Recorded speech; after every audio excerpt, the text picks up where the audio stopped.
சட்டப்பேரவையில் இருந்து திமுக உறுப்பினர்கள் வெளிநடப்பு செய்துள்ளனர். இது தொடர்பாக துரைமுருகன் தற்போது செய்தியாளர்களை சந்தித்து வருகிறார். அதன் நேரலை காட்சியை பார்ப்போம்.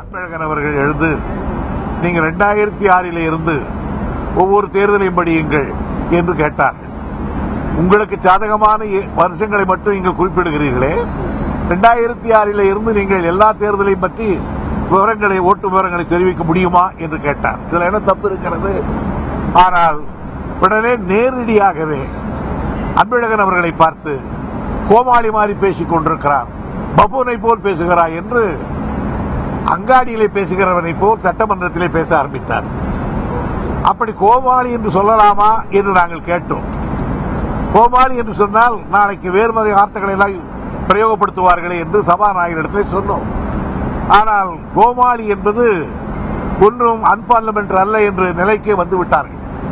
அப்படியானால் நாங்களும் மற்ற உறுப்பினர்களை பார்த்து, ஏன் சபாநாயகரை பார்த்து கூட சொன்னால் நீங்கள் ஏற்றுக்கொள்ள தயாரா என்றுதான் நாங்கள் கேட்டோம். ஆனால் சபாநாயகர் அவர்கள் அதை எடுப்பதற்கு முன்வரவில்லை.